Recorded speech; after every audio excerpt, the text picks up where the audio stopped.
The views, thoughts, and opinions expressed in this episode are that of the guest and host and do not necessarily reflect the values of sponsors or other associated organizations.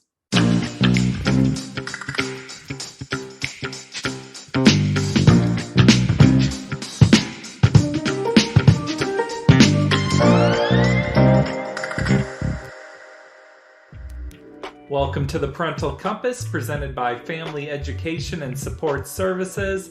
I am your host, Bobby Williams. We're excited about all the new people who have been subscribing to the show. You could be one of those people. You could. All you have to do is hit subscribe wherever you get your podcasts from. We'll notify you every week when the next episode drops. Sometimes young people suffer from extreme depression, anxiety. It can even become suicidal. There's a lot of ideas out there on how to deal with this, how to help them, how to offer support. But one idea that has been getting a lot of traction recently is therapeutic horse riding. Why? Why does this make a difference? Well, here to tell me why is Kristy Dees. Kristy is a therapeutic riding instructor and leads the nonprofit organization Heartstrides. You can learn more about them by going to Therapeutic Horsemanship.com. I had never really thought much about this topic before, but it was a fascinating conversation. Let's check it out. I had a child with a disability that needed physical therapy. She needed to learn to crawl. She didn't crawl. She scooted on her butt. So I said, I'm not going to do it anymore. There's got to be a better way. And she said, get her on that horse, get her on a horse for therapy. And that cross lateral movement, when the horse walks, will give her what she would have gotten had she crawled. Oh. So I took her to a therapy session and it was pretty profound. She walked out with low tone, kind of head hanging, tongue hanging out of her mouth. They got her on the horse. It activated all that movement, right? All that really strong cross lateral movement, which she had to find muscle tone. And her head came up and she also started talking. The first words and consonant sounds she had that were really clear were on horseback. What's that connection between the physical and the mental when it comes to therapeutic horse riding? Well, they're big, right? And they're intimidating. So just by being in their presence, we can build courage. They're also highly attuned and responsive. So we can teach attunement and emotional regulation and connection and awareness, so that we can build skills like resiliency, courage, trust, what true connection means, which has to do with attunement to another person's mental, emotional, physical state. So it's like you're teaching empathy through having a child empathize with a horse. And they sort of need to empathize because if not, that horse could squish them or something. Right. Mm-hmm. Wow. Or have a reaction that they are big reaction. I was talking with a guest a few weeks ago about cognitive resonance. And the concept was that your emotions are putting out this energy and then other people can pick up and feel that energy. And that's why things like panic can spread so quickly. But I imagine that ties into working with horses too, or animals can probably pick up on your energy. Yeah, what we tell people, adults and children that we're working with, and I think this is pretty profound because when people hear it, it resonates with them deeply, that horses are concerned, what are your intentions? Will you keep me safe? And can you help me find a place of calm? Because if things aren't calm in the horse herd, the danger is that somebody could die. It means there's a predator in the area. So they have affect contagion, just like you're talking about. If one of them panics, they're all going to panic. But what they will do, and here's another great lesson, they'll look to the leader, which i.e. would be your parent. They'll look to the leader and they'll say, should we all panic? Somebody's panicking. And if the leader is calm and says, yeah, I saw that, it's just a bag waving in the wind or a tree moving, then the rest of the herd goes, oh, okay, never mind. That wasn't a big deal, because they look to the leader to see, is it something we all need to be concerned about? Then they will turn around and help that dysregulated horse. The entire herd, along with the leadership, will try to help that horse re-regulate, because they don't want to have panic energy and anxiety attacks for no reason, because they want to save that fight or flight energy for when they really need it. So we can learn from that piece about leadership. Leadership needs to be calm and level-headed. And that term level-headed comes from horsemanship, because level-headed, calm brains make better decisions.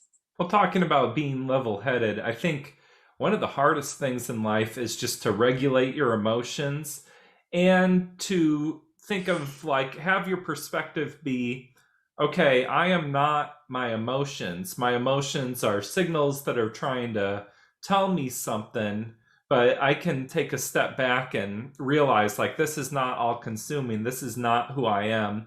And I bet that ties into your work some too. Yeah, we talk about emotional containment. So even whether it's a negative, I hate to use the word negative, sorry, an uncomfortable emotion or a comfortable emotion, containment is a good thing. So if I'm angry and I blow my container, then of course I'm going to trigger fear in the horse. But if I'm angry and I honor that, and that's the thing that horses are so beautiful about, they ask us to honor what we're feeling, not lie to ourselves, not manipulate ourselves out of it, but to contain them and work with them. And there's a big metaphor there too in experiential learning. Working with our emotions, because they can be big, is like working with a horse, a big entity. We can't control it, right? We can't. The more we try to control it, the more resistance we're going to get. Once again, that's not about control and domination. It's about working with. So learning to work with our emotions in a regulated way and a contained way. Not that there aren't times that we can blow our container, but it has to be safe and appropriate. So we can really drive that home metaphorically and experientially, like with big emotions, like a big horse. The more you try to control it, the scarier it actually gets, the more fear you evoke in a horse when you try to control.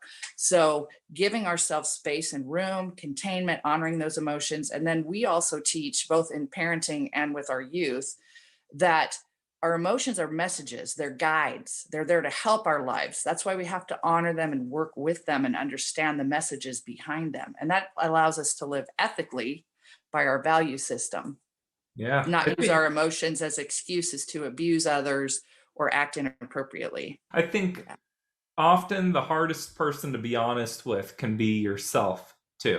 Yeah. Yeah. It's like, I like what you're saying about just acknowledging, like, okay, I'm feeling angry. Like, that doesn't mean I have to flip out and scream or something, but it's okay for me to feel that feeling. And that's how you resolve feelings too, is working through them, not just kind of tucking it away or something. How does this work help kids who might be suicidal? Oh, it's pretty powerful. And my understanding of the science, I had to study the science to get, why is this working so well? Why are our suicide and self-harm reduction outcomes so high? Well, a couple things we know. Emotional regulation is a big deal, right? That is one of the symptoms of suicidal inability to work with emotions in a regulated way. So we can teach that and work with that with horses. The other thing is that horses are they're trustworthy. They don't lie. They're not conniving, manipulating, strategizing. They can only reflect the energy and the life and the state around them and their own internal state. So they don't have any hidden agenda. So now we can create a safe relationship where maybe we've seen incongruency in humans and emotions used against us and all that stuff. Horses just want to be safe. Like I said, what are your intentions? Will you keep me safe? Can you help me find a place of calm?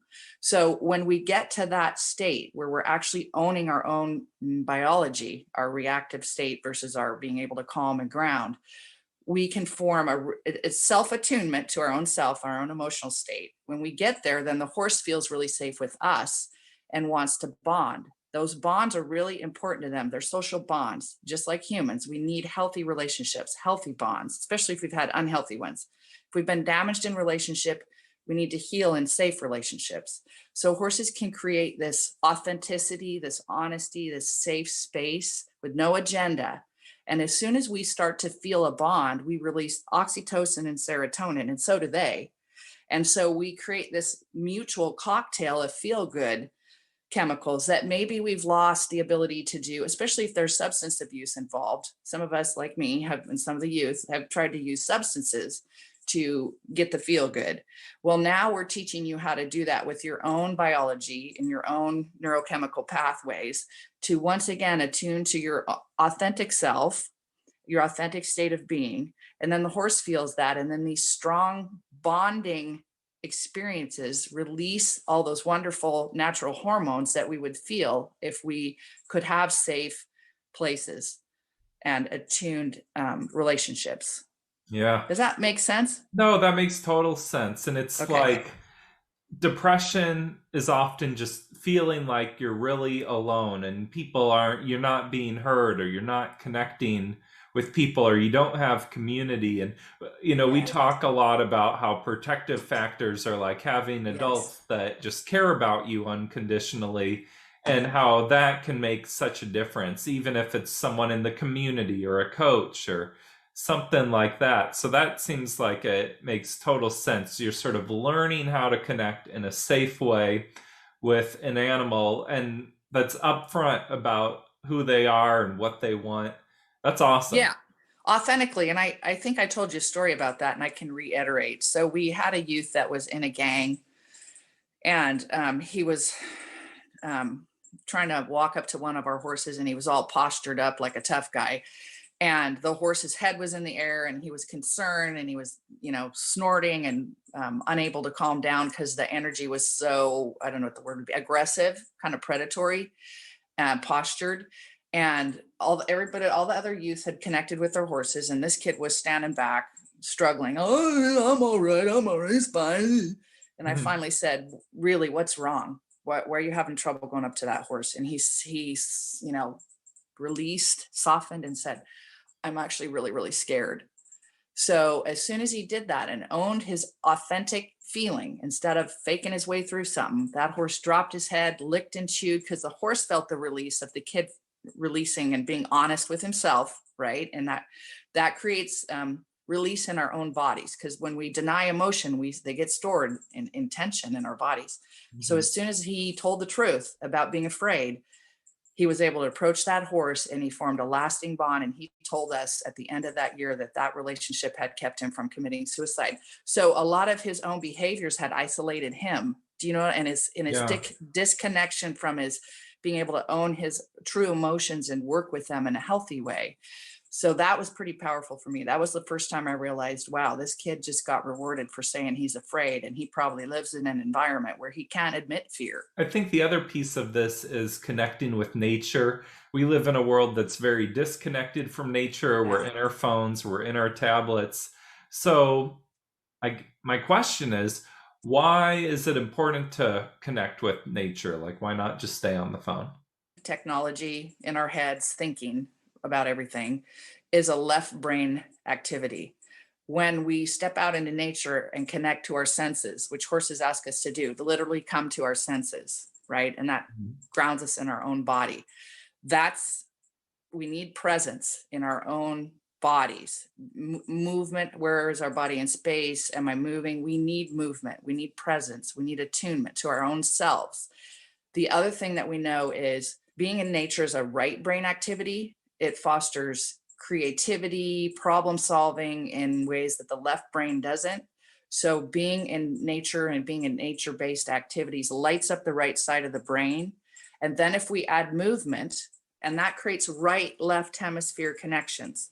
So now we've got more cross-lateral brain stuff happening, which means I may come up with a solution to a problem that's been plaguing me for 2 weeks, because I got present in my body, attuned to my emotions, and my right brain creative side got lit up. And now all of a sudden I can solve problems where I want to go draw a picture, write a book, write journal, something creative. Do you think that the horses know that they're engaging in a therapeutic activity? Yes. And I wish I could explain it. It's going to sound esoteric, but I don't think that horses are with us by mistake. I believe that we have co-evolved as a species. We have co-evolved. Their involvement in the human condition has allowed us to, before modern mechanized age, till fields, move to new continents, wage war, stabilize our food source, all kinds of amazing human endeavors that we wouldn't have been able to accomplish without them intertwining with us. So we know that when humans made contact with horses, they got taller and smarter. At some point, I think they probably sought us out for reliable food sourcing and comfort and care. And so we have definitely interfered in their breeding and what characteristics, we chose to pull out in their species, and they definitely affected our species. So there's something about co-evolution there that's pretty powerful. Yeah. Well, you think about it, putting it like that, probably the most important animal in human history. Yeah. And there's a saying, dog may be a man's best friend, but the horse wrote history. Yeah. What about dogs? Are they therapeutic in the same way? Or are they different? They're different. I think cats and dogs are different in that they're predators. So they hunt and eat meat. Horses are not. So humans are omnivores, which means we can eat meat if we're hungry enough. We might eat our horse. So as a prey animal, it's pretty impressive that they want to be around us and trust us. But that is part of the trust building piece, that a flight animal that wants to run at the slightest wave of a bush in the wind will actually learn to trust and connect with us. And we could be hungry and want to eat them for dinner. So I think they have more risk than we do in the relationship.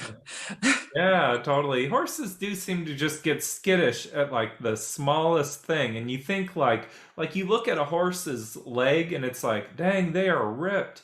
And so it's interesting that they're so strong, but also so skittish. Well, and that's why they're still on this planet. If they didn't know how to run like heck when something scared them, they'd all get eaten. So the fact that they know how to run and take care of themselves and take care of each other, that's the other piece. They're really collectively and collaborative and community based, because without each other, they don't have as much of a chance of staying alive. So they have a real sense of community. We always tell the kids they would never form a clique, right? The community and diversity and everybody's strengths are celebrated and weaknesses are downplayed. Whereas in a clique, it's more like, who can be the most alike? How can we look the most alike, dress the most alike, have the right this, the right that? And horses would never do that. They know they need diversity. They know they need strengths celebrated, and everybody can rise to the best of their ability to take care of the herd. So it's a more of a collective mindset, like I think humans used to have when we lived in more pastoral societies and moved around with our herds as food sourcing and taking care of each other. So the modern mechanized age has definitely added more levels of isolation in a lot of ways. We have listeners from around the country and around the world. Are these programs everywhere? How does someone get involved in therapeutic horseback riding? Oh, that's great. Or therapeutic horsemanship, because it isn't always about riding. There's a couple organizations. Our organization is part of PATH International, which is Professional Association of Therapeutic Horsemanship. So that's where our training and our certification and our safety standards come from. People can go on their website and look and see if there's any PATH centers in their area. Not all of them offer the same services, but they can look and see and probably make a phone call. The other organization that's well known is called EGALA, which is Equine Growth and Learning Association. So they have a website as well, and they can look on there. EGALA tends to be more of the mental health and the learning piece, whereas PATH tends to be more of the therapeutic riding, but they both have elements of both. Well, this was such an illuminating conversation. I feel like I've learned a lot about something I didn't really know about. So thank you for being here, Kristy. Thank you. You're a great interviewer, Bobby. And thank you for letting me come on and talk about how this works. I think more people would appreciate knowing why it's so powerful. So sharing the magic of how this works. Thank you for letting us do that. Thank you, Kristy. I'm going to come through and ride a horse in the near future, so be expecting me. This has been The Parental Compass by Family Education and Support Services. I'm Bobby Williams. We'll see you next week. Peace.